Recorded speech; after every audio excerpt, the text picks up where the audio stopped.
Hi everyone, good afternoon. Welcome to Thinking on Sunday in quarantine, Conway Hall in quarantine for the last time this year. If you'd have told me when we started doing these in April that we would be doing them in December, I probably would have cried. But here we are, and it's gone really well. So thanks to everyone who has supported us through having to do Conway Hall from our sheds in Lewisham, which is what I'm doing. Welcome. If you've not attended one of our events before, essentially Conway Hall exists to promote ethical thought and actions. These talks are part of our charitable program to help bring that about. If you've not donated to the talk, do please do so at some point. Details of how to donate will be in the chat, and also on the slideshow we'll be showing at the end, I think, or we've just been showing anyway. The talk today will be about 40 to 45 minutes, and then we'll have a question and answer session. How we do it in this sort of unreal realm is, if you can see at the bottom, there's a question and answer box on Zoom. Please put your question in at any time during the talk, and then afterwards I will offer to open your microphone so you can ask your question directly of Terese. We will not be turning anyone's cameras on, don't worry about that. If you'd rather not speak over the internet, then just say, please read out, either myself or Terese will read out your question. We are recording this, and all being well, it will be appearing on YouTube, so you may want to bear that in mind as well when you ask the question. In case you don't want your voice on the YouTube video. And that's then that's how and then we'll end up, and then I would say we'd all go home, but we are mostly probably already home. So this afternoon's talk is about the idea of whiteness and feminism and how that has been so far and how we will progress. So really happy to introduce the author of Innocent Subjects, Feminism and Whiteness, Terese Jonsson. Terese is a member of the editorial collective of Feminist Review. She is the author of, as I just said, Innocent Subjects, Feminism and Whiteness, which informs her talk this afternoon. So do please welcome, in a way that you can do over Zoom, so probably not in a great way, Terese Jonsson. Thank you. Thank you, Scott. Thank you very much to you and to Harriet as well, and everyone at Conway Hall, and to everyone who's here this afternoon. So yeah, I'm Terese Jonsson, and so I'm going to be talking mostly about the kind of research that informed my book today, which is coming out this month. So I thought that I would start a little bit with some context in terms of why I wrote the book, when I wrote the book, and some thoughts around kind of where we are at the moment, because first off to say, I've been working on this this research for quite a long time. It emerged out of my PhD research, which I started in 2008, so over a decade ago. And I finished my PhD in 2015. I was doing it part-time. And the PhD itself grew out of my involvement with feminist communities since the early 2000s, both as kind of involved with various activist communities and also as kind of as academic knowledge. So I did an MA in gender studies in the mid 2000s. In terms of the activism that I was involved with, I was part of organising Ladyfest festivals around that time, and involved with some other feminist and queer networks around the time. And I, through that experience, was involved in some quite intense conflicts and debates around racism within white-dominated feminist and queer spaces. I was part of a group called Feminist Activist Forum for a while, where we had what we called a DIY feminist history group, where we spent time in the feminist library looking in the archives of the recent feminist past, particularly the 1970s and 1980s, which made me really interested in that, alongside doing my MA, when I also learned about kind of particularly around Black British feminism in the 1980s. I was really interested in that time period and kind of delving into those archives. to learn about that history, the history of Black feminism in this country, and also the many discussions and conflicts around racism and other differences between women that took place around that time. And I'll talk a bit more about that in a moment. So I think as many of us who have observed or been part of debates about racism in feminism, but also elsewhere, are aware that these tend to be very kind of circular and repetitive, in that the same points keep having to be made over and over again, and often there's a sense that nothing has really been learnt, and we're going around in circles. But at the same time, I wanted to reflect a little bit on where we are at this moment, because I think I've really seen over the last 12 years that I've been thinking and working on this, the extent to which racism and whiteness are discussed within feminism, and also generally within within the liberal public sphere, has changed a lot over the decade, and also feminism as well. And I don't want to be too kind of technology determinist, but to say that it's all about social media. But I certainly think that the emergence of social media and the way that that's been taken up both by social justice organizers as well as by the right has had a huge impact in terms of the visibility and engagement with both feminist and kind of anti-racist arguments. But I think, alongside that kind of shift, there are also things that are consistent, such as the ways in which messages kind of get distorted and co-opted and commodified. And I think, we saw that a lot a few years ago in the way that feminism, and in particular a kind of neoliberal feminism, was suddenly very popular around 2016, 2017.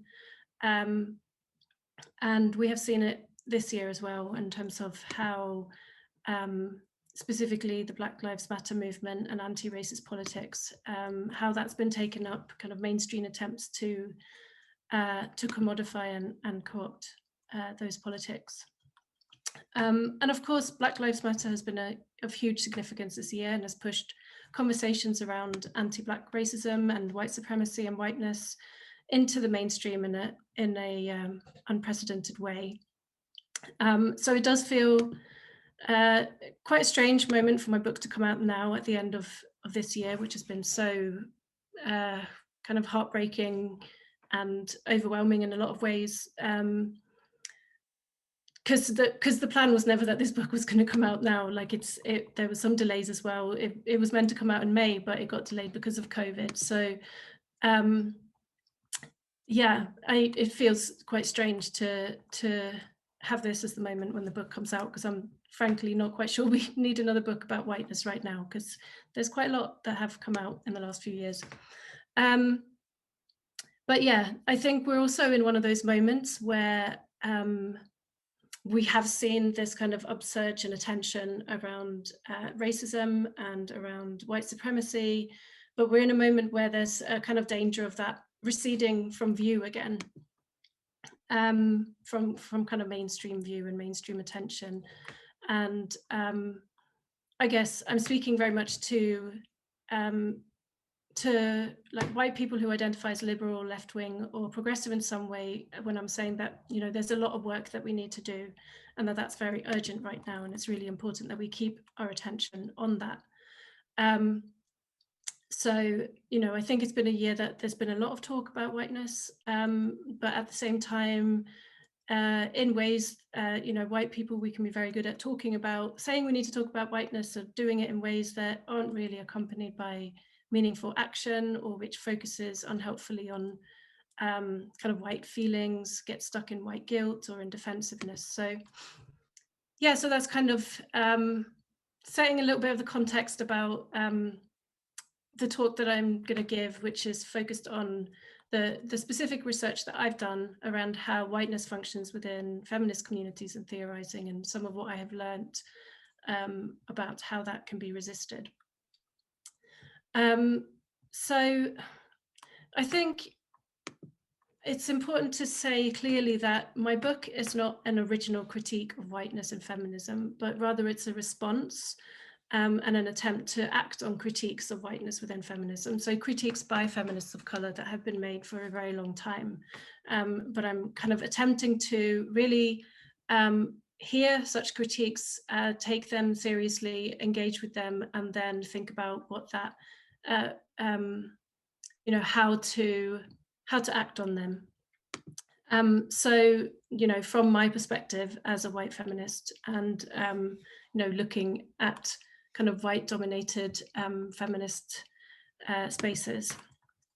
So a lot of what I'm saying in the book is actually not original in that sense. It's, but it's an engagement with Black feminist and feminists of colour literature on racism, whiteness and gender, and then applying that to the contemporary context and looking at some particularly kind of academic theorizing around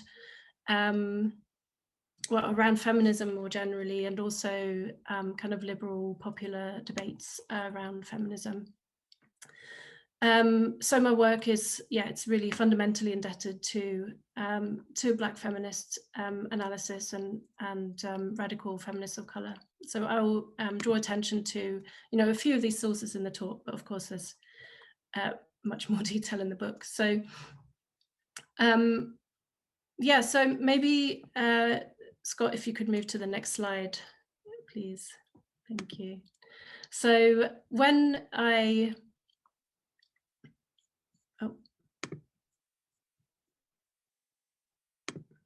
next one after that. So when I started doing this research, one of the things... Bear with me, I didn't test this, hang on. It's all right. I'll just, it's fine. I can just keep talking, but hopefully it will come up soon. There we go, that one. Yeah, thank you. So when I started doing this research and looking at the histories of discussions about racism within British feminist politics and theorising, one of the things that really struck me and that I've kind of alluded to already is the kind of circularity and repetition of these debates, and the sense that we keep having the same conversations over and over, and a kind of real sense of the harm that does in terms of how that's whiteness functioning as a form of ignorance, a kind of form of forgetting, and how it functions to kind of exhaust the debates, exhaust feminists of colour, like kind of shut the conversation down and move on, and then we have to do it all over again. So I begin the book with this quote from Jan McKinley, who was very involved with the women's liberation movement in the 1970s and 80s. So she was a Black feminist, and she is a Black feminist, and just this quote which is from 1980 issue of Spare Rib, which you might be familiar with. It's a very well-known women's liberation movement magazine that was published throughout the 70s and 80s and into the 90s as well. Where she said, "I'm beginning to feel invisible again within the women's liberation movement, having to work myself up to making heavy statements that will embarrass sisters in meetings. I can see the eyebrows going up already. Not racism, that old chestnut again, it's so boring. Well, if it's boring for you, white sister, I've got no monopoly on dealing with racism. It's your problem too." And I think, this really speaks to that kind of exhaustion and the frustration with having to kind of continually bring this issue up, and it being seen as a kind of the responsibility of Black women and women of colour to raise this. And this was 1980, and already at that point, she's saying this we've had this debate so many times. So so this repetition and circularity is why I decided to focus on narratives. So my research is a kind of detailed analysis of the kinds of narratives that are constructed about racism within feminist movements in kind of white-centered feminist literature. And I do this because I think we can learn a lot about how race and racism and whiteness are understood by looking at how it's discussed or not, or like how it's incorporated into kind of the overall narratives of feminism that this literature tells. So yeah, so just to kind of define the terms a little bit, when I talk about white feminism, I'm drawing on a definition that originates from critiques by feminists of color of white feminist politics that don't attend to race. And I often use Razia Assis's definition from, I think, the early 1990s, because I find it really useful, where she describes white feminism as any feminism which comes from a white perspective and universalizes it.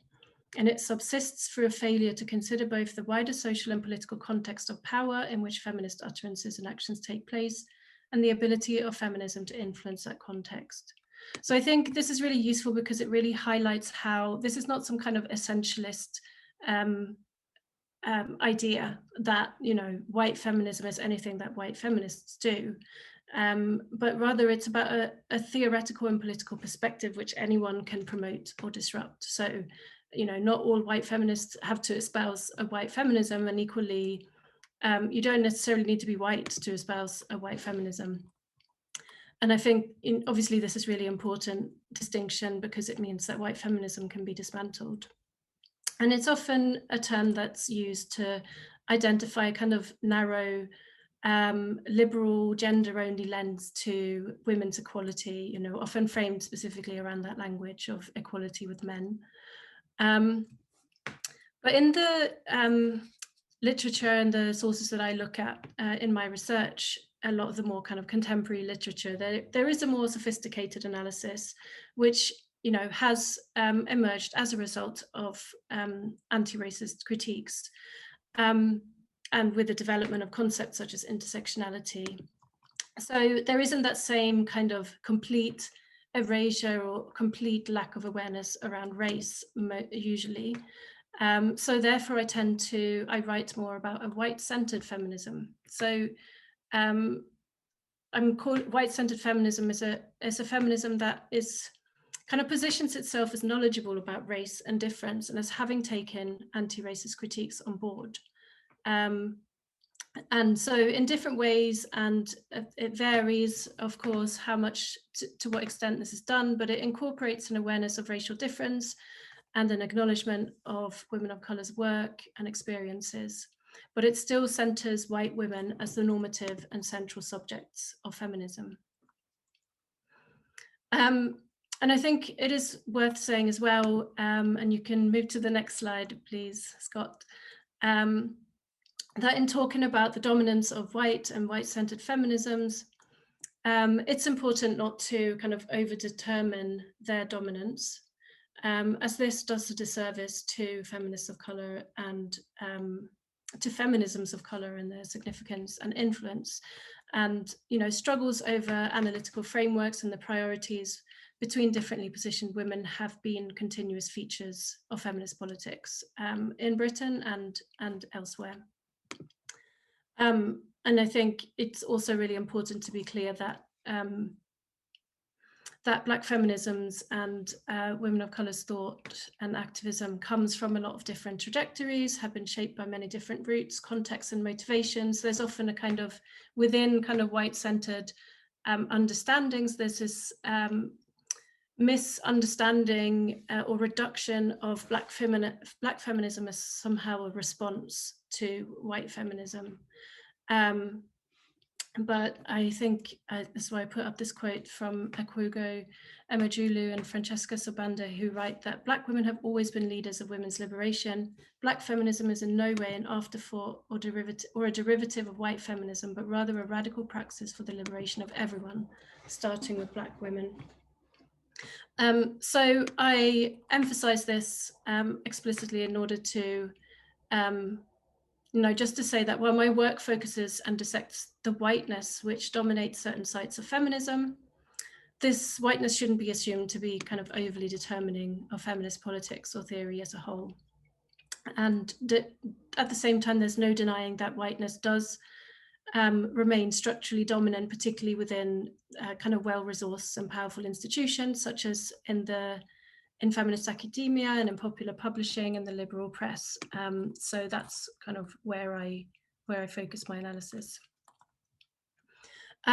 So yeah, apologies for those that this is kind of very familiar ground, but I do think it's also useful to be clear on what we mean when we're talking about whiteness, because often there is confusion around this term and this kind of conflation, or this idea that it's just some kind of description of white people.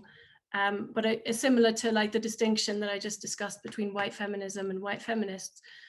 Whiteness is about a structure of power. You know, it's about how the world is shaped to fit white people, how our social institutions take white people as the norm, how white people get to move through the world as if we are just people while everybody else has a race. And you know, it's a system that's been shaped by colonial histories, and it prioritizes white forms of knowledge, white feelings, white comfort, and it's imposed on everyone as if it's universal.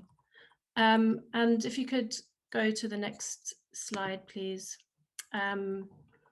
I like this definition from Heidi Mirza, which comes from the 1997 collection Black British Feminism, where she describes whiteness as that powerful place that makes invisible or reappropriates things, people, and places it does not want to see or hear, and then through misnaming, renaming, or not naming at all, invents the truth. What we are told is normal, neutral, universal, simply becomes the way it is. And I think this is really useful because it speaks to the way in which you know, whiteness functions to maintain white people as a kind of neutral standard within society. And it also points to whiteness as a form of dominant knowledge, this idea that it invents the truth. And in my work, I draw on Charles Mills's work on kind of concept of white ignorance, which I find really useful for thinking about how whiteness functions. And he argues that whiteness is a fundamentally faulty knowledge system based on a systemic form of ignorance about racism. And in using that term ignorance, it's not he's not just pointing to a kind of what he calls the absence of true knowledge, but it's a false belief. It's something quite arrogant and aggressive. It's an ignorance that, in his words, fights back. So it's an ignorance that, when it is presented with evidence which contradicts kind of white knowledge, it enables white people to reject this knowledge as not possible or true. So this ignorance is required to uphold white supremacy. And to kind of move on towards thinking about how this functions within feminist communities, there are distinct gender dimensions to how white ignorance operates. And I find Maria Lugona's description of white women's infantilization of judgment, that's a quote from her, when it comes to racism, to be very kind of evocative and apt. She writes about how, you know, when confronted with an anti-racist critique or called to asked to be accountable for racism or think about our complicities in racism, Lugonis writes about how white women take, and this is a quote, flight into those characteristics of childhood that excuse ignorance and confusion.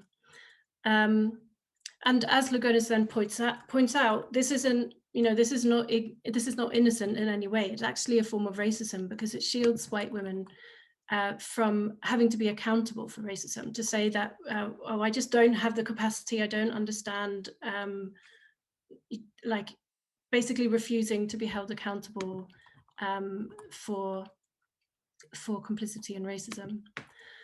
So this is very much connected then to this idea of white innocence, which is one of the ways in which racial power is maintained. And this is very prominent within white-dominated feminist communities, which is why that became a central analytical framework in my book. And I'm drawing here on work by Shireen Razak, and also and other work as well that I discuss more in the book, but particularly the 2016 book by Gloria Becker, White Innocence. Becker talks about the kind of connection between whiteness and innocence through an exploration of how she writes about Holland and how the white Dutch sense of self as innocent and just is rooted in a paradoxical process of colonial racialized othering and a simultaneous denial of the significance of race. So often we talk about white ignorance as something that's white innocence as something that tends to be particularly, that kind of white liberal people tend to be particularly attached to, because they tend to see themselves as good white people, distinguished from the bad white racists.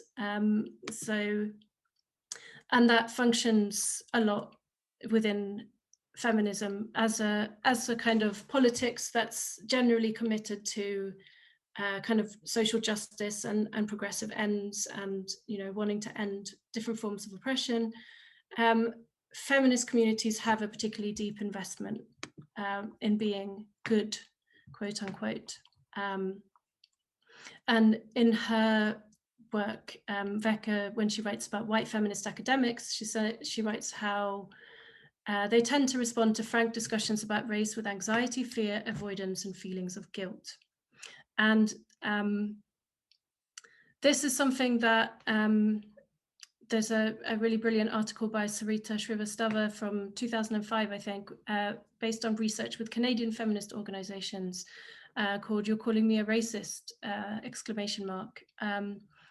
And I think, as she demonstrates, and as anyone who has been involved in these kinds of debates within feminist communities, claims to innocence are endemic whenever white feminists are confronted with racism. And anti-racist critiques tend to be met with defensiveness, denials, anger, and often tears. And Shrivastava draws attention to how this has kind of this is connected to kind of colonial legacies of white femininity as rooted in racial innocence and superiority, and how that intertwines then with the kind of feminist ideas of justice and equality. And she describes feminist communities, and particularly white-dominated feminist communities, as overly preoccupied with morality and self. Although I would say we can talk about how that applies not just to feminist communities, but kind of to left, liberal, progressive communities more generally. And of course, so one of the problems with white innocence is that it often leads to white people expending more energy on asserting our innocence and kind of trying to find a way to be innocent rather than learning about and challenging racism. So in one of the chapters in the book, I take more of an historical approach and look at anti-racist feminisms in 1980s Britain. And it's a very selective account, and it's quite London-centric, I will admit to that for sure. But I was really interested in how much there is that feminists can learn from the 1980s in Britain.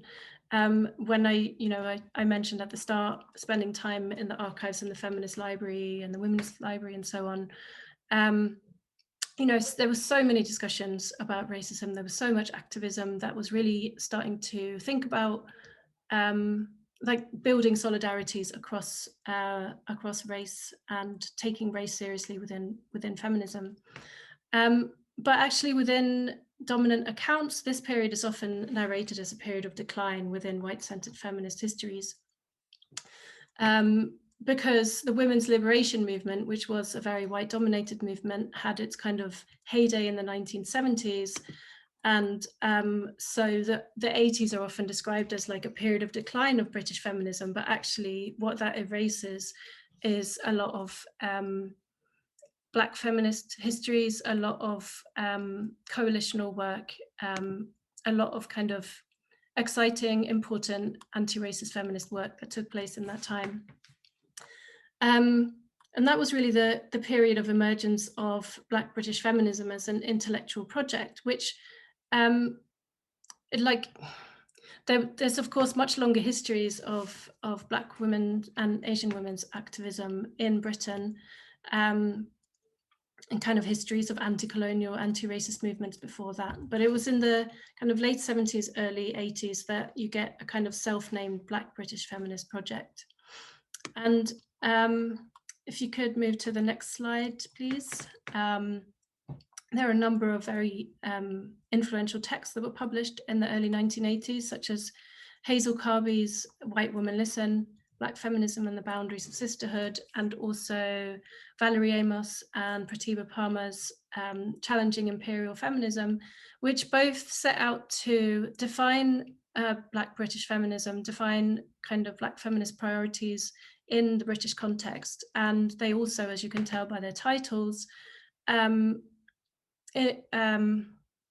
involved a critique of white feminists. And I put a quote up here from Carby. So this was published in the Empire Strikes Back in 1982, which is a very influential book by the Centre for Cultural Studies in Birmingham. White women in the British women's liberation movement are extraordinarily reluctant to see themselves in the situation of being oppressors, as they feel this will be at the expense of concentrating upon being oppressed. Consequently, the involvement of British women in imperialism and colonialism is repressed, and the benefits that they, as whites, gain from oppression of Black people are ignored. Forms of imperialism are simply identified as aspects of an all-embracing patriarchy rather than sets of social relations in which white women hold positions of power by virtue of their race. So we can see here how this critique of white feminists implies, although the word like innocence I don't think was specifically used, it's definitely alluding to that, to the way in which white women kind of refused to see them, white women in the women's liberation movement largely kind of refused to see themselves as in any way implicated in racism, and were very defensive when that was raised. So yeah, so as a result of critiques such as this and a lot of activist like interventions and debates, there were a lot of discussions about differences between women in the early 1980s in the British feminist politics. And these conflicts, they're kind of evidenced and documented in the pages of Spare Rib and all the different kind of women's liberation newsletters from that time, in Feminist Review, and also in an outright women's newspaper, which I'll mention a bit more in just a minute. And these critiques and these debates did result in a changed perspective in politics within white-dominated groups to an extent. There was certainly, like I don't want to overstate how much white feminists kind of changed or took these critiques on board, but there was certainly within the broader movement a shift towards broader understandings of gender oppression, and that you know, Black feminism had a very influential role in terms of centering an analysis of gender, race, and class oppression as interlocked or intersecting, and also bringing in an analysis of the state as oppressive, you know, looking at issues around policing, nationality law, and immigration and social care, the racism that Black and Asian children were experiencing in schools.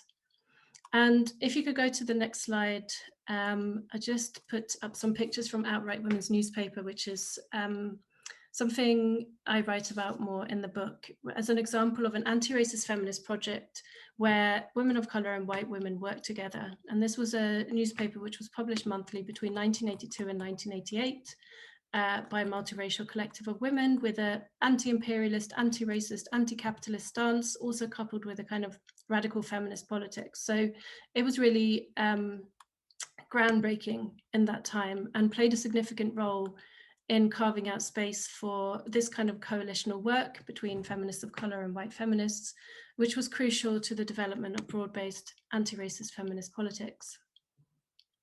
And part of this work that they did as the Outright Collective did was also involved a commitment to examining the hierarchical relations within the movement, including on the part of women who held power by virtue of being white, middle class, non-disabled, or straight. So yeah, I think there's so much that we can learn now, particularly in this moment. You know, this was a newspaper that was very, you know, it's published in the era of Thatcher and all that entailed in terms of anti-migrant policies and crackdowns on protests and so on. And I think, you know, this it's such an interesting history, and I don't want to romanticize it and kind of be naive about it, or suggest that you know, all white feminists did actually address whiteness and racism, and there was some kind of beautiful harmony. Like it was I don't think that's the way it was. It was hard work, but there was some important work that was done. But again, you know, outright, you seldom hear about it in histories told about British feminism's recent past. You're much more likely to hear about spare rib, for example. So I think maybe if you could actually turn off the slides for a bit, because I don't have any for a little bit. Okay, so, sorry. So what my book does then is to interrogate this erasure of anti-racist feminist histories and examine the ways in which feminist whiteness has kind of asserted itself in more contemporary times, particularly within academia and in the liberal public sphere, which I think are two significant sites where feminist thought and discourse has been institutionalized and gained increasing power. So if we start with the premise that whiteness was, well, never kind of wholly, but significantly destabilized within some of these activist and academic communities in the 1980s, what I suggest in looking at the more contemporary texts is that there's been a kind of recentering towards whiteness that has taken place, particularly within, as I say, academia and kind of liberal popular feminism. So in 2 chapters of the book, I look at academic feminist texts, which focus on feminism itself as a subject. So I picked my sample. It's quite a small sample. It's 8 books in total, but it was most books that were published at a time period 2009 to 2017, books that were published in Britain, which focus on feminism itself as a subject. So kind of examining what feminism is, what its priorities are, or, takes feminism itself as its subject. And I look at how these construct their narratives about the recent feminist past. So I found when I looked at these texts that there was a significant distinction across them, where one group in these narratives positioned racial exclusions within feminism as something that existed mainly in the past. And then the second group acknowledged racism within feminism as a continuing problem. So starting with the first group, they, whether kind of explicitly or implicitly, narrated a transformation of feminism from a kind of white or ignorant past to a race-critical and diverse present. And I would say, to an extent, this does reflect a kind of accurate change within what we might call a hegemonic feminism or white-centered feminism. There is undoubtedly more attention to these questions, to questions of race within white-led and white-authored theory and politics today than there used to be. But I think what my concern is, and what I was looking at, was what these narratives, how these narratives were framed and what they enabled. And significantly, I think when you frame racism and whiteness within feminism as something belonging to the past, the logical conclusion is that this suggests there's no need to continue to discuss them in the present. And in some of the books, this led then to race and racism being sidelined again in quite a whole-scale way, as somehow kind of peripheral to feminist theorizing and politics. So, you know, an intersectional analysis being applied without attention to race or to white supremacy, or kind of a structural analysis which just includes capitalism and patriarchy but not racism, or theorizing of difference without looking at race or without engaging with feminists of color's work. In other cases, racism is discussed and considered more with some more depth, but as something that exists only kind of out there in the world as a structural inequality, but not as something which also exists in here within feminist politics or within feminist academia. And specifically in relation to academia, I think, you know, there's a silence around feminist academia's collusions and investments in the white academy. Yeah, so although these, I'm not suggesting that this narrative is the same across all of these books, but they did have in common a kind of sense that there has been a shift towards a race-critical feminism. And yeah, and through positioning contemporary white feminists as well versed in race analysis, and through the descriptions of contemporary feminist politics as inclusive and as diverse and as attentive to difference, white feminist racism kind of becomes constructed as history. And I'm drawing on Sarah Ahmed's work here on how on what she calls like the non-performativity of white anti-racism, where when I say that this kind of acknowledgement of past white ignorance accompanied by acclaimed race awareness in the present functions to declare a transcendence of the white feminist the white feminist. So from, you know, from ignorance to knowledge, from having been ignorant to having been not to be knowledgeable, is a way of kind of proclaiming that contemporary white feminists have kind of transcended the position of the racist subject. And the reason, so this kind of goes back to this idea of white innocence, because and why it functions as a form of racial power, because the critiques of racism and of white ignorance could be seen to kind of destabilize white women's perceived quote unquote natural place at the center of feminist movements. It's crucial to maintain white women's place at the center of those movements for white innocence to be reestablished.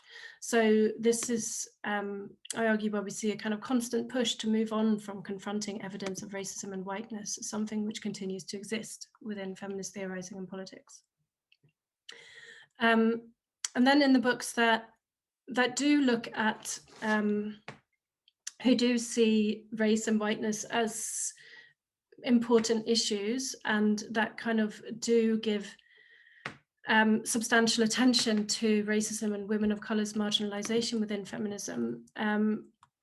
These books, I would say not coincidentally, were books that were published more recently within the sample. So they were books that had been published between 2015 and 2017, which I suggest has to do with the fact that there was a lot of discussion about intersectionality and about anti-racism within activist feminist communities in the early 2010s. I'll actually say a little bit more about that in a minute, so I won't say more about that now. But there was more debates around these issues, and therefore these books take these issues more seriously. So yeah, I think these books have a more kind of complex analysis, and importantly, the kind of increased attention to race and difference that they see as being part of contemporary feminist communities is not taken as a sign that white dominance within feminism has been overcome, but just that it's being given more attention by white feminists. So these narratives kind of emphasize continuity rather than transformation in terms of the existence of racism within feminist communities. which enables a kind of more honest approach to considering white dominance. However, what I did find was that what kind of happened was that racism within feminism got constructed as somehow inevitable, which in turn kind of can encourage a kind of complacency in terms of actually challenging racism. And one of the ways in which this was done in these books was through an assumption that women of color constitute a minority interest group within feminism. So through processes of minoritization, like women of color were constructed as a kind of a separate group from white women. And white women centering within feminism is still perceived as kind of natural and inevitable, and based on a kind of idea that because white people are a numerical majority in Britain and in Europe and in the West more broadly, that means that it's kind of natural that white women should be at the center of feminist politics. Of course, this construction of a kind of majority and minority as kind of natural can only be done from a historical perspective, which doesn't consider the country's colonial history and the central role that race has played in shaping ideas of the nation and who is included and who's excluded. And by a similar token, the framing of women of color as minority constituencies, as a minority constituency within feminism, again, evades examination of the power relations between the center and the margin. So here I'm drawing on work by Gail Lewis and Yasmin Gunaratnam and Aftab Brar, who discuss, who kind of theorize how processes of minoritization in relation to race kind of disguises the power relationships between that are involved in kind of constructing the nation as one of majorities and minorities, and similarly that functions in a similar way within feminist politics. So ultimately in these books, while they highlight race problems as kind of ongoing, they don't really address white feminists' need to kind of be accountable or work against racism, because it's kind of seen as an inevitable feature.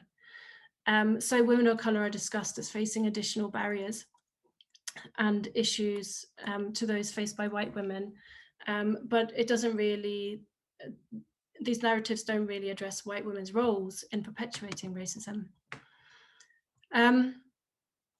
So I'm going to move on, because I'm not quite sure how long I've been talking, because I know we said 45 minutes, but we didn't start right at 3. So I think if you have any idea, please maybe send me a message. But I will continue. I will wrap up soon. So I also look at popular feminism in the book. I look at, for instance, Caitlin Moran's book called How to Be a Woman. Okay, timing's okay. Sorry about that. I'm not going to talk about that here, but I'm just going to say a little bit about the kind of intersectionality and privilege debates that took place within the liberal public sphere. Not just the liberal public sphere, it was also took place in like the right-wing press and so on. But my focus is very much on a kind of liberal whiteness, and I use The Guardian as a case study because The Guardian hosted a lot of this discussion. So this was around 2012 to 2014, and was a response to debates that were happening on social media and that were happening, led by Black feminist activists. There was the Black Feminist UK group, which was very active from 2010 to around 2014, that instigated a lot of these debates, and and led to kind of intersectionality entering mainstream discourse. And what I found in kind of examining how The Guardian covered this, and the kind of, how their kind of regular columnists talked about this, you'd find that the regular kind of white feminist columnists would gesture towards the importance of intersectionality, while at the same time kind of ridiculing it and constructing those who were arguing in favour of intersectional approaches. And it's important to bear in mind the kind of racialized implications here, as Twitter bullies are well-known white feminists. And these, the language of kind of silencing and abuse came up very often in these discussions, and we can see that there were kind of continuities there in terms of right-wing attacks on social justice politics and the way that these debates were also framed within the liberal press. And I think looking at the Guardian's coverage over these years and since then, we can see that in fact it did change a lot, and there is a lot more diversity and intersectional analysis in how it covers feminist politics, feminist activism. And I actually have looked at Guardian articles about feminism since the early 2000s, and there's a huge shift. Like, it was incredibly white for the first, from the early 2000s until around 2010, and then there's been a kind of huge shift in terms of the kind of representation of politics, and the kind of perspective taken as well in terms of incorporating more of an intersectional perspective. So this is an important development, but it's also important to pay attention to the kind of racialized dynamics of how this transformation is played out. And what I argue is that the increased adoption of intersectionality, and we see how this increased adoption of intersectionality, both as a term and as a perspective, was done alongside a kind of dismissal of feminist of color's work to get it on the agenda in the first place. And the white feminist columnists are kind of portrayed as having developed an intersectional analysis of their own accord, which then helps maintain their credibility. So we can see how the intersectionality and privilege debates illustrate how the difference can be incorporated into a white liberal framework, and even kind of welcomed, as long as the white people involved don't have to give up any power. So different perspectives are accommodated only up to the point where they start to threaten white hegemony and entitlement. And when that point is reached, that's when you start getting into the language of kind of bullying and silencing. And I think there's a lot of continuities in terms of debates around transphobia and like no platforming and all of those things that are being discussed in the public sphere a lot more now. So I think the Guardian's response to anti-racist challenge can be characterized as a form of kind of liberal co-option and diffusion. So I'm just going to finish off by talking briefly about the argument I make in the final chapter of the book, which is called Feminist Complicities, and where I argue that it's it's urgent for white feminists to resist this attachment to innocence. And I am very much addressing myself here too. Like, I'm intimately aware of the kind of the pull of this desire to kind of feel innocent from racism, and how that takes many forms. So it's important to kind of be constantly vigilant about how it's operating. And I'm drawing here on the work of Shireen Razak, who I mentioned earlier. And actually, yeah, Scott, could you put up the last slide? Who argues that that feminists, and she actually is talking about women more generally, and not just white women, but she looks at feminist communities and interrogates the ways that women are invested in not seeing themselves as complicit in other women's oppression, and how that damages solidarity, how it hinders us from really addressing the roots of oppression. And I think this is so important for thinking about all forms of oppression, but like specifically in relation to whiteness. I think as long as you're engaging with anti-racist work from a position of wanting to be seen as innocent from racism, this is likely to reproduce and reinforce whiteness and white dominance. So Razak, this is a great quote from her that I'll read out. As long as we see ourselves as not implicated in relations of power, as innocent, we cannot begin to walk the path of social justice and to thread our way through the complexities of power relations. So she emphasizes how systems of oppression are interlocking, which she uses that specifically rather than intersecting, and I won't kind of go into the details of that now, but what I find really useful is with a kind of interlocking, the analysis of systems of oppression as interlocking, is that it really emphasizes a more kind of material analysis of like how different forms of oppression rely on each other and hold each other up. And so she says, you know, we begin to understand how, you know, the domestic workers and professional women are produced so that neither exists without the other. They are dependent on each other. So this kind of analysis kind of shifts towards focusing then on complicity rather than innocence, and encourages what Razak calls a politics of accountability. So this politics of accountability then requires, for instance, recognition that advancements of predominantly white and middle and upper class women have gained power within institutions, largely at the expense of other groups of women through the exploitation of their reproductive labor, their marginalization, their political priorities and needs, and so on.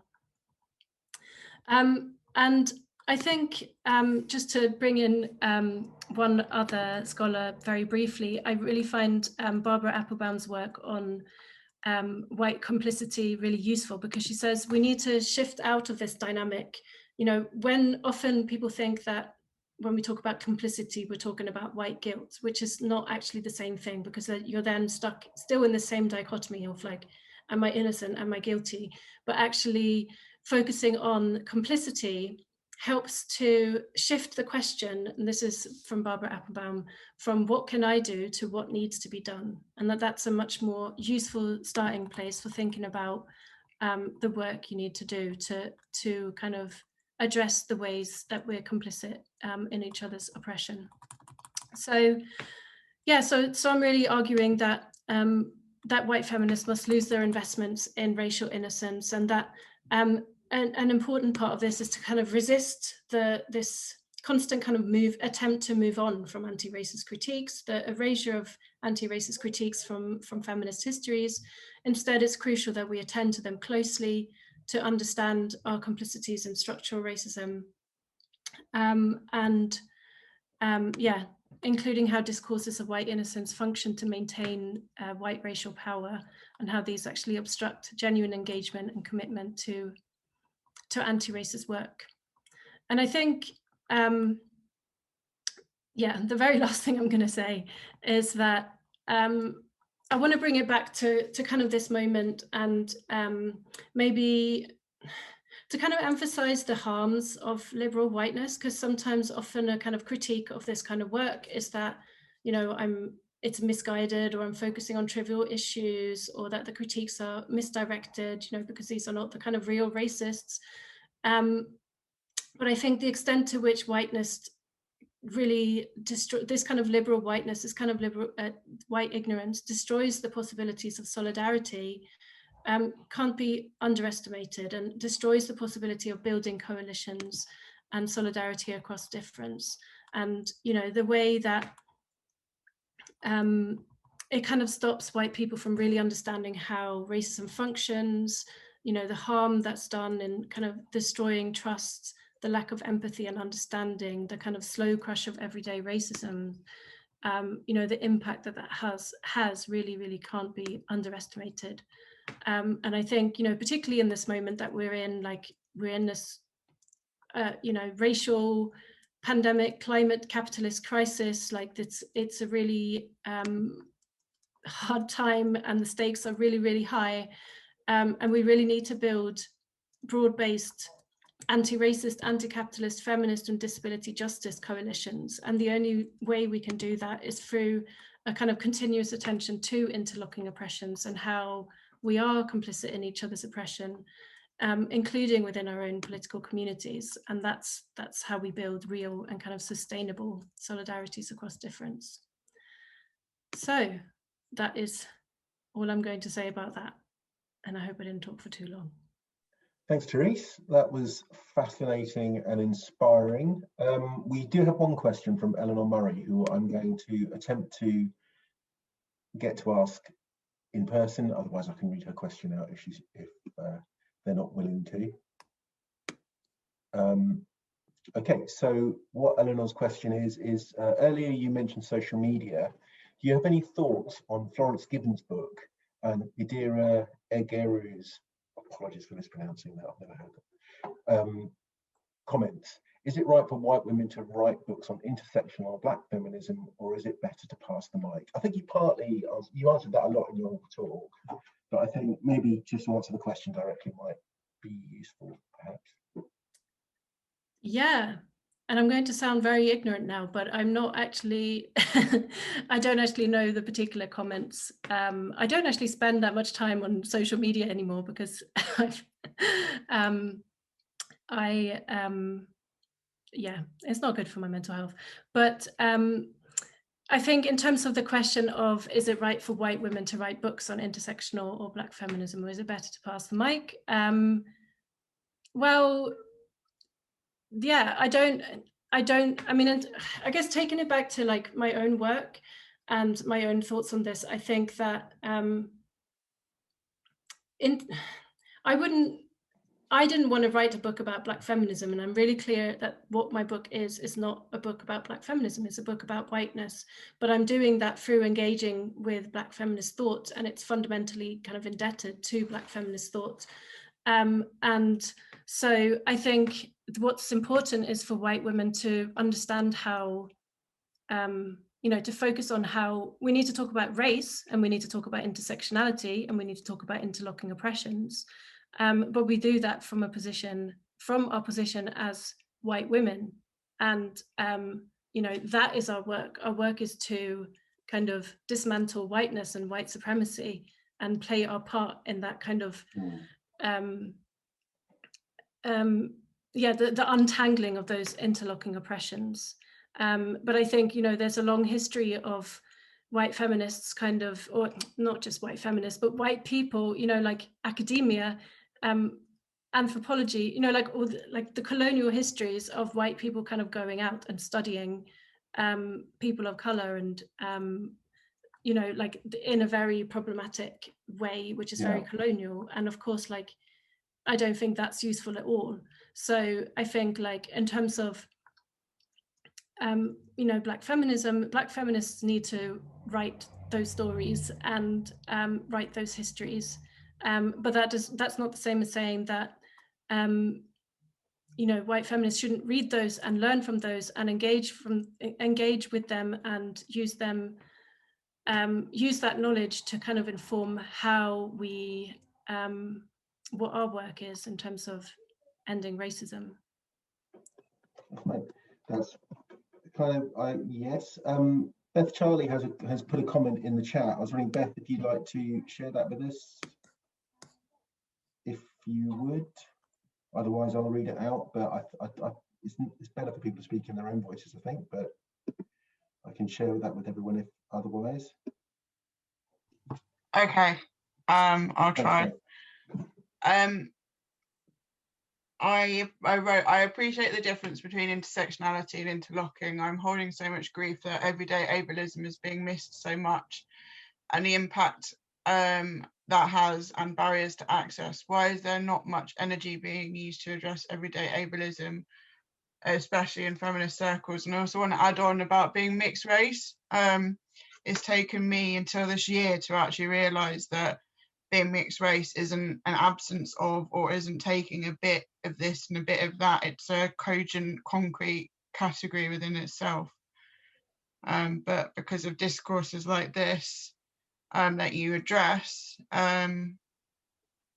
it often is missed in the nuance, and there's such a privilege to be pragmatic and go, oh, well, we have to start somewhere, when that's not okay.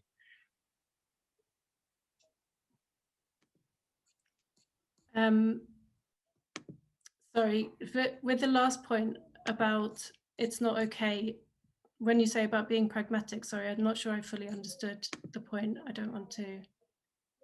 misunderstand. To go from a lot of the time when I've brought up everyday ableism or mixed race, what I get back in return is, oh, I'm still learning, or we have to start somewhere. So those kind of like silencing tactics that you were kind of alluding to earlier from that position of fragility. But it's not just in race, it's to do with ableism, it's to do with being mixed race and everything. And it's just so exhausting to continuously bring it up, to show up in a room and people not talk about the impact of ableism, or not talk about the nuance that it is to be mixed race. And my heart breaks every time I show up into a room to be in solidarity, to be in community, and in passing stuff around ableism is being addressed. And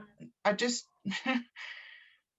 I don't know what to do anymore. Like I've found what you've said really, really helpful, because it's solidified a lot of the things that I've been struggling with. But when you're by yourself, when you're stuck in that position of just like, is it me or is it the system? And it's very difficult to wade through that, you know, it's just, fragility responses just suck.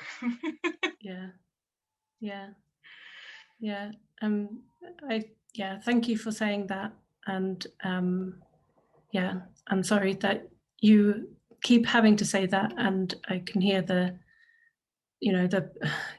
pain and the harm that causes, having to be that person who brings that up every time. And I think, like, I definitely, in my work, I focused very much on the kind of intersection of race and gender, and don't discuss ableism enough at all, or hardly at all. And that's something that I think is something that I started, again, like you're saying, it's not good enough, but ableism is something that I started kind of learning about, and as someone who's not disabled, kind of taking seriously at like more recently than when I was working on this book. And I think that it is, it is an absence. I'm learning more and more about how, I always think now when we're talking about like interlocking oppression, I really, like I see it as like ableism is part of that, the ways that those things are held together. And you can particularly see how, white supremacy and ableism work together, how heteropatriarchy and ableism work together, and class. And I often, like, I really think it's like those four things, like heteropatriarchy, capitalism, white supremacy and ableism really have this like tight interlocking grip. And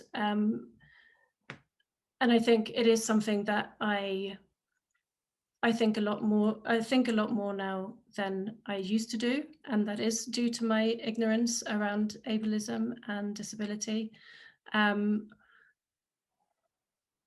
So I think that's like I agree, it's not addressed enough in my work. So thank you for sharing that. And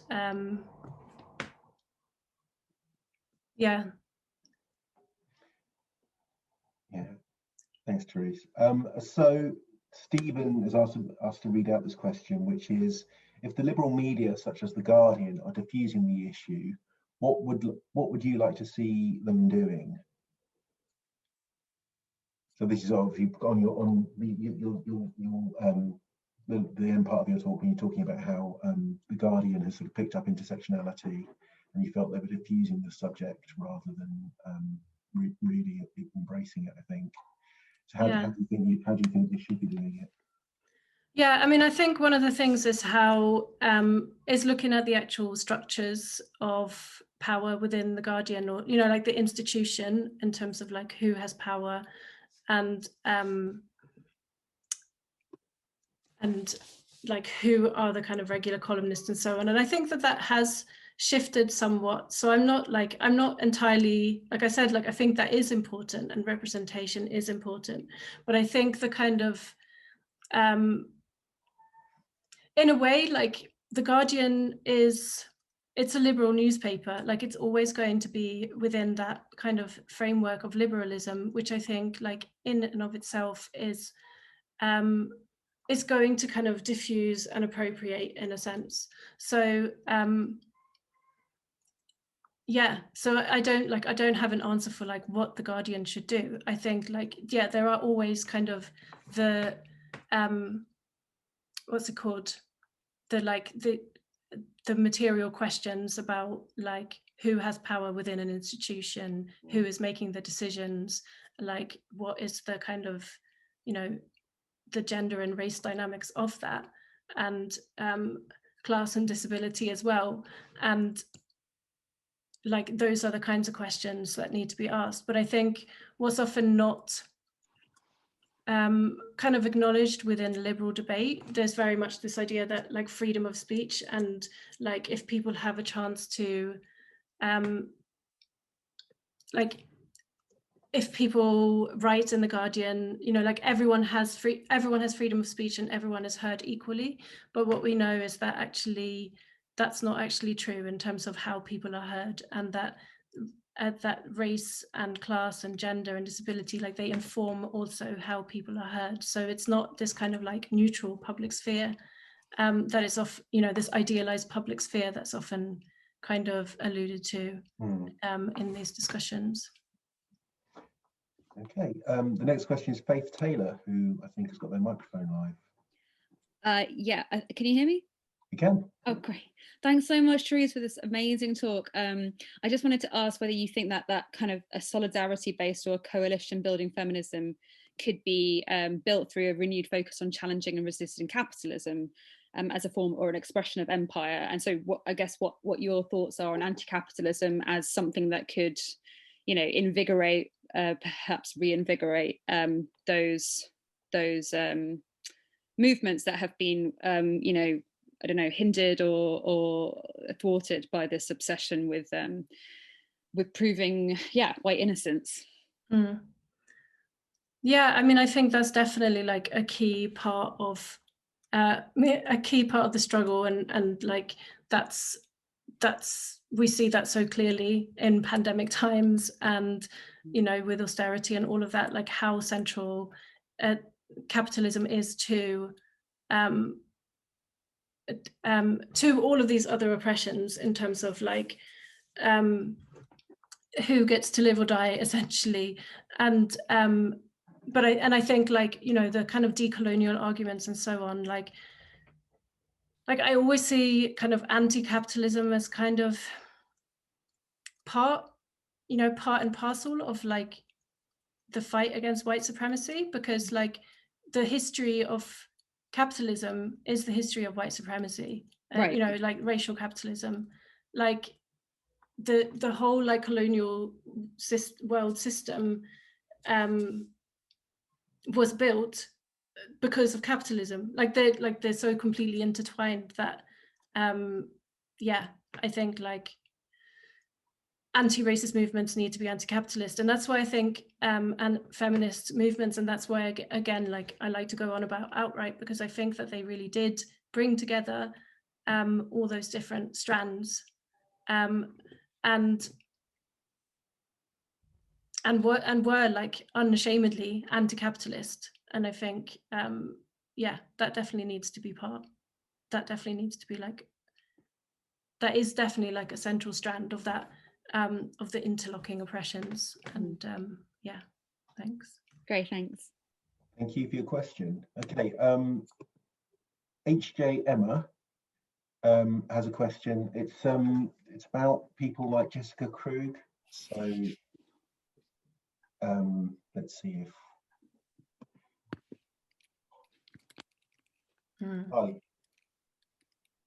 Hi, can you hear me okay? We can indeed. Yeah, so I'll just give a bit of background. So I was thinking in recent months in particular, there's been a lot of stories of, so like Jessica Krug, an academic that I guess, portrayed herself as a Black woman in academia, and a lot of her work talks about like racialized experiences that, as she's actually a white woman, which she admitted herself publicly recently. So a lot of her work discussed experiences that she herself hasn't experienced, and she also used that false identity to shield herself from criticism. So based on what you were saying about how victimhood is often aligned with innocence, and based on how generally we've inherited this kind of misunderstanding of how gender and ethnicity operate in terms of identities, because those are identities that were made by white people, by empire, and in capitalist contexts as well. What do you make of white women who then take advantage of that misunderstanding of identity, and basically they perform an identity that doesn't actually belong to theirs, to themselves, for, I guess, any kind of benefit, including to shield themselves from criticism?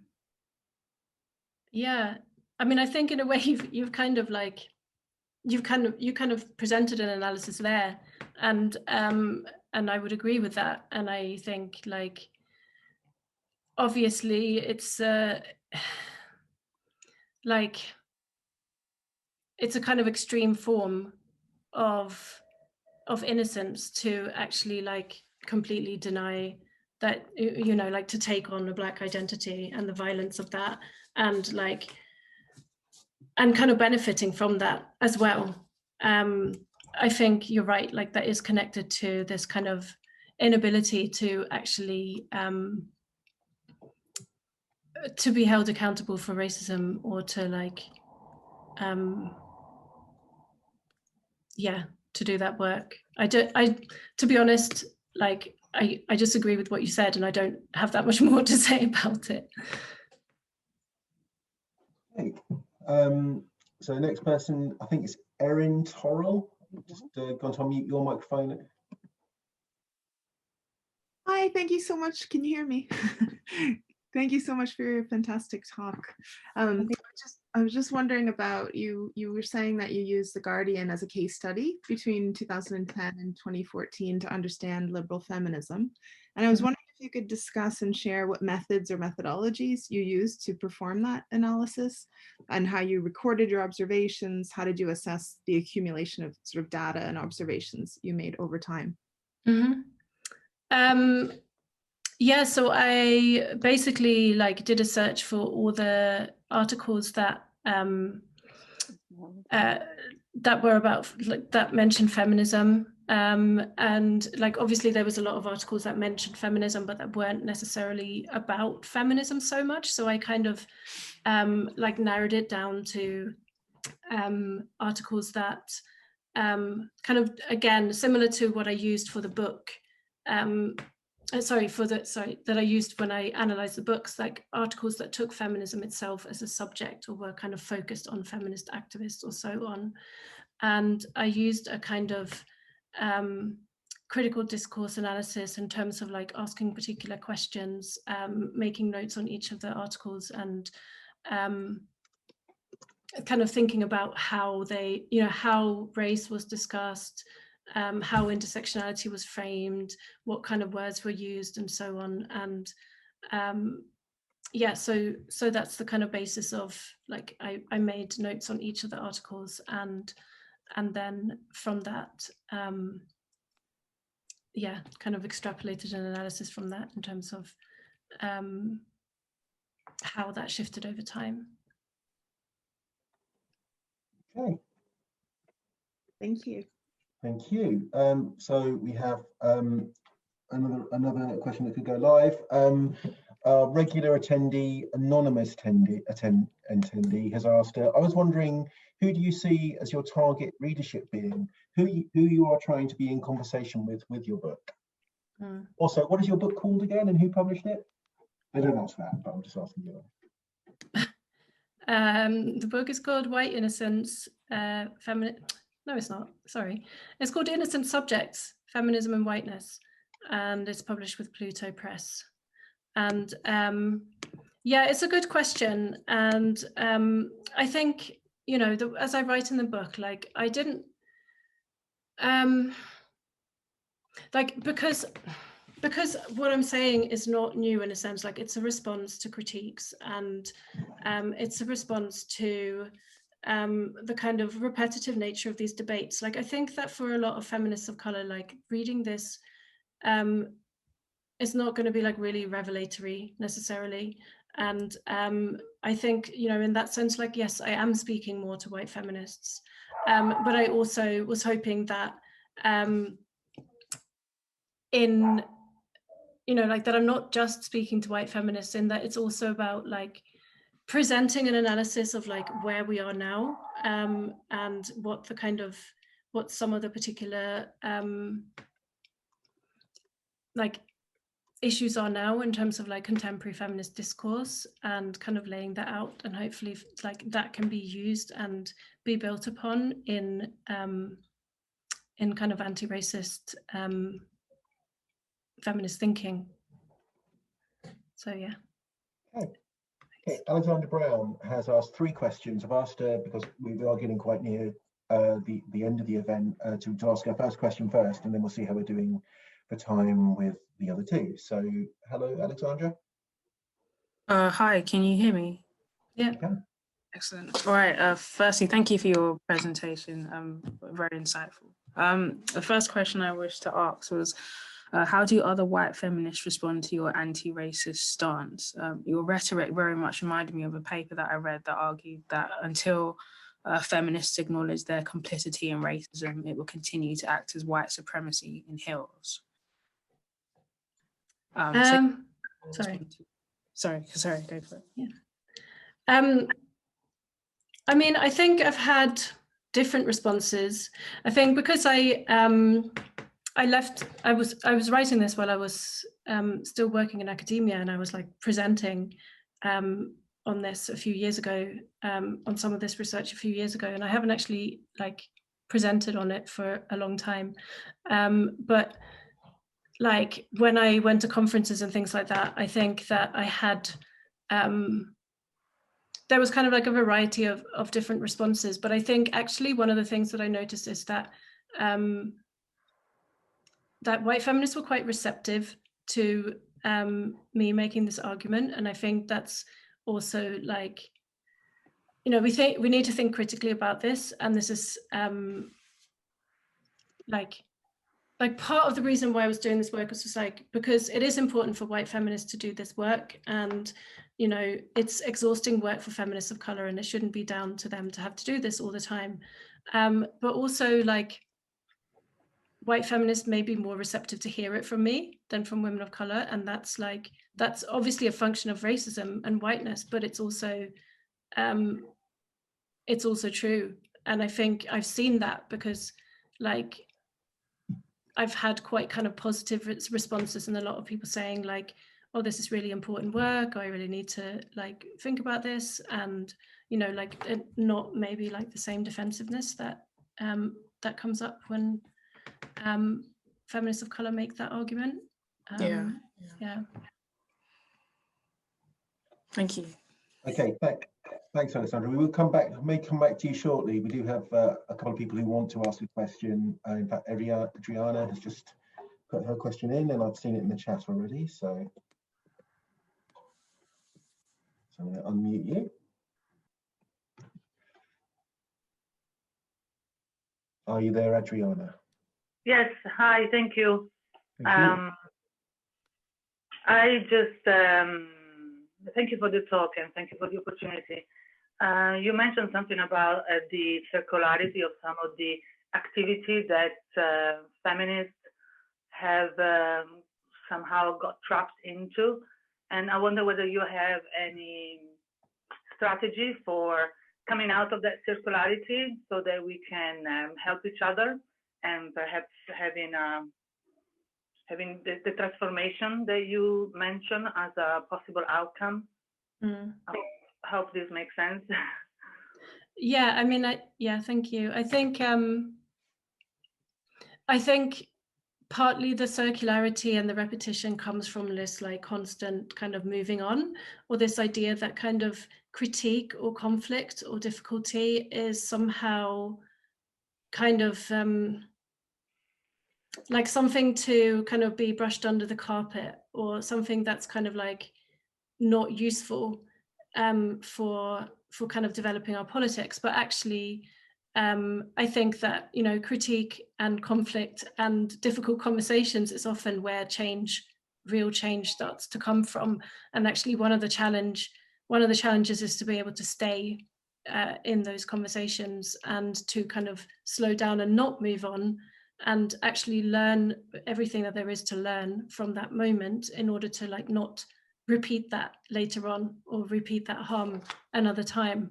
So I think that's part of what I'm arguing in terms of like that kind of like attachment to innocence is always like always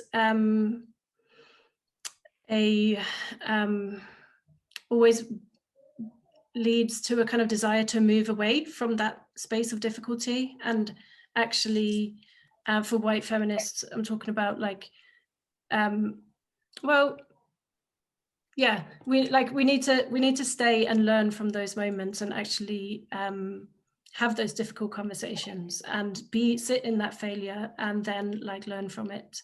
And it's ongoing work. It's not like something that we kind of dip in and out of. It's like, yeah, challenging oppression, challenging our complicities in oppression is ongoing work.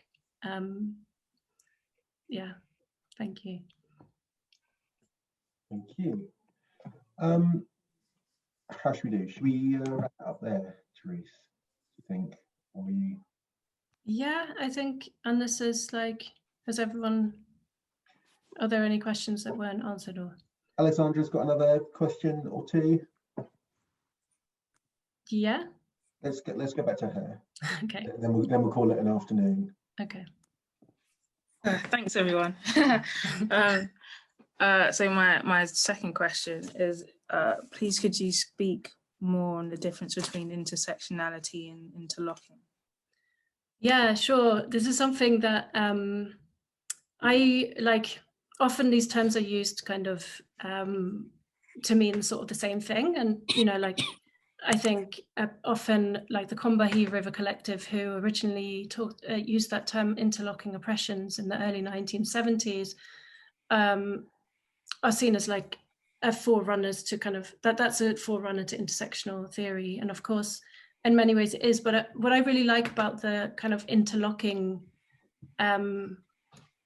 the idea of interlocking rather than intersecting, is that it really, I mean, I think, yeah, it depends a bit on how you use these terms. But for me, what I find really useful is like interlocking gives me like this image of something that's like really intertwined, whereas intersecting is like something that cuts across at particular points. And so, yeah, so I think that's why the way that Shireen Razak, for example, uses the idea of interlocking oppressions is really useful for thinking about that, like the ways that our oppressions, they like different forms of oppression don't just kind of like intersect and cut across each other, but they uphold each other and they like intertwine with each other at particular things. And you need to look at it in kind of like, it's you can't really see it in a kind of abstract sense. Like we can say in an abstract way, like white supremacy and ableism interlock, or white supremacy and gender oppression interlock. But actually, when we look at like particular contexts and in particular situations, we can see in like we need to look at it in that kind of like historical particular way than thinking about it in an abstract way. And then we can see how you know, the example that Razak gave, which was like domestic workers and professional women, like that relationship in a particular moment in time, like how that holds up a classed and gendered dynamic. So I'm not saying like intersectional analysis can't do that as well. Like I think sometimes we get very like wrapped up in talking in the kind of theoretical terms and like, well, what does this word mean? What does that word mean? And I think it's like more about what kind of work you, those like you use those concepts to do. So yeah, I think that's what I would say about that. No, it was very helpful. Thank you. And my last question, I promise. Have you looked into carceral feminism by any chance? And if so, could you comment on the sort of links and the relationship between white feminism, white supremacy, and the incarceration of Black people? Sorry, I was just looking for the question, but now I can't see it. But oh, sorry. Yeah, no, could you read it again? Sorry, I was just trying to find it at the same time as you were saying it, and I should have just listened to what you were saying. It was about carceral feminism. Yeah. So we looked into carceral feminism, and if so, what are your thoughts? I think, and could you comment on the interesting link between white feminism, white supremacy, and incarceration of Black people? Yeah, I mean, it's not. Yeah, I haven't read loads about it, but I'm definitely like. I'm very, I find it a very useful concept to think about the way, like you say, the way that a kind of white feminism and a kind of a feminism which is very much like invested in the idea of the state as a source of, as somewhere that we can go for protection, is connected to, like doesn't consider the fact that the racist is, that the state is racist, and that people are harmed by the state, and that actually the state is not going to liberate us. So a kind of carceral feminism which looks at like ending violence against women through putting perpetrators in prison, or like advocating for harsher sentences and all of this stuff is, yeah, it's not able to, it's not going to liberate all women. It's not going to provide all women with protection, because it doesn't acknowledge that the harm that the incarceration causes to Black communities and yeah, other marginalized and racialized communities. So yeah, I definitely see that connection. All right, thank you for that. Okay, thank you for your questions. I think we would call it an afternoon. We sort of called it on the questions. If anyone has, we do have another couple of questions there, but maybe if someone wanted to ask you a question through social media, if you're not avoiding it, is there any way you could be contacted, or could someone? Yes, you can contact me on social media. I'm at Terese_tweets. Brilliant. Yeah, okay. And I mean, if you want to have like a longer conversation, like contact me on there, and I'm happy to give my email address as well. So good stuff. Thank you, Terese. A great talk. Good way of ending the year with Thinking on Sunday. I really appreciate you giving us your time. Thank you very much. Thank you everyone for coming, and thank you for all the questions. Absolutely, thank you. Thank you to Conway Hall for hosting us, and thank you all for attending. We hope to see you virtually at the beginning of next year again. Sign up for our newsletter, because we're looking to do events that cover all spectrums and all ideas from everyone in our Thinkings program. And thank you very much. I hope you have a great, whatever you're doing in the next couple of weeks. I hope it's good, and I hope everyone stays well and healthy. Thank you very much, and take care.